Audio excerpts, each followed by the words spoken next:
என்னுடைய ஆசையாக படிக்கிறேன். ஆனா எனக்கு உள்ள அடுத்த சந்ததி இருக்கு. இப்ப சமுதாய கல்வி இருந்தா அது அருள் பெறாத சிந்தனையும் தீய குணங்கள் தான் உற்பத்தி பண்ணும். இப்ப நான் அருள் கல்வியை நோக்கி குழந்தைகள் முறையில கொடுப்போம், இல்ல முதல் கல்வியை நோக்கி குழந்தைகள் கொடுப்போம். அதாவது சக மனிதனாக வாழ்கின்ற நான் அருளை பற்றி சிந்திக்கிறேன். எனக்கு பின்வரும் சந்ததியை பொருள் கல்வியில் கொண்டு செல்வதா அருட்கல்வியில் கொண்டு செல்வதா அப்படின்னா நல்லா தெரிஞ்சுங்க. எத்தனாயிரம் கோடி வருடங்கள் வந்தாலும் பொருள் நிலையற்றது. நல்லா புரிஞ்சுக்கணும், பொருள் நிலையற்றது. இதெல்லாம் நாம் ஏற்படுத்திக்கிட்டது. அருள் நிலையானது.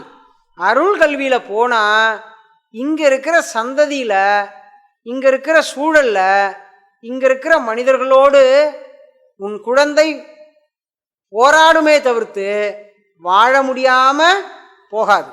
நல்லா தெரியுதுங்களா? அருள் தான் முக்கியம், அருள் தான் பிரதானம்.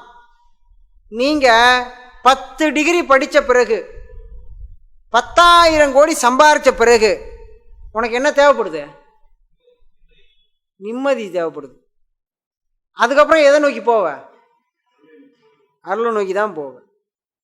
படித்தவன் படிக்காதவன், நோய்பட்டவன் படாதவன், பணம் உள்ளவன் இல்லாதவன் எல்லாரும் எங்கே போய் ஆகணும்? அருளை நோக்கி போகலாம், தப்பே கிடையாது. அங்கே தான் போகணும். நீங்கள் என்ன செய்தாலும் கடைசியில் எதை நோக்கி போவீங்க? அருளை நோக்கி தான் போவீங்க. அதான் நிலையானது.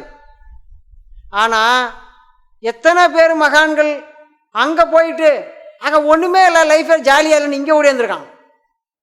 யாராவது ஒருத்தனை சொல்லுங்க பார்ப்போம். அருள் வாழ்க்கைக்கு போயிட்டு அருளை அடைந்த பின்பு இங்கே ஒன்றுமே இல்லைடா அப்படின்னு ரிவர்ஸில் வந்த ஆள் யார்? வரல. வந்த யாராவது வீடு கட்டி பார்த்துருக்கீங்களா? இல்லை.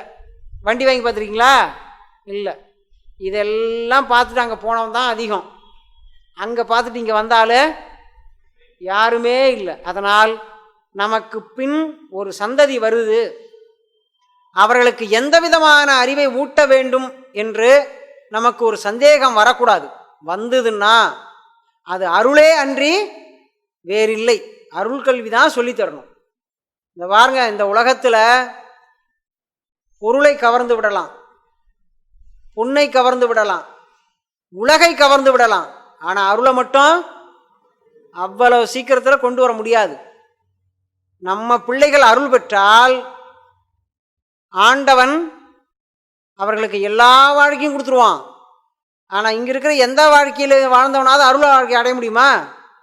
முடியவே முடியாது. உங்கள்கிட்ட பணம் இருக்குன்றதுக்காக நீ அருளை பெற்ற முடியுமா? முடியாது.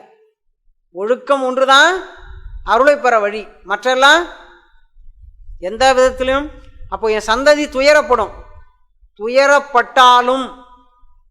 துயரப்பட்டாலும் அருள் என்னது?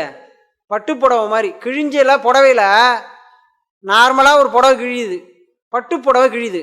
கிழிஞ்சாலும் பட்டு புடவைக்கு என்ன பேர்? பட்டு புடவை தான். அதானே உண்மை? அதுபோல் அருள் தான் பிரதானம். அருள் பெறுவதை அன்றி மற்றையெல்லாம் அற்பம்தான். மற்றையெல்லாம் என்னது? அற்பம்தான். அதனால் அவர்கள் என்ன பண்ணுவாங்க? நான் முன்ன சொன்னதான், வசதியான வாழ்க்கையை வேணால் இழப்பாங்க. ஆனால் உங்களுக்கு ஒரு விவரம் தான் தெரிய மாட்டேங்குது. சாமியார்கள் வாழ்க்கை இன்னைக்கு எப்படி இருக்குன்னே உங்களுக்கு புரியல. அருள் பெற போகிறவனே எப்படி இருக்கான்? அருளை பற்றி பேசுகிறவன் இல்லை, அவனே ஜாலியாக தான் இருக்கிறான். உன் பிள்ளை அருளில் போச்சுன்னா எப்படி இருக்கும்? செம்ம ஜாலியாக இருக்கும். விவரம் தெரியல. வேற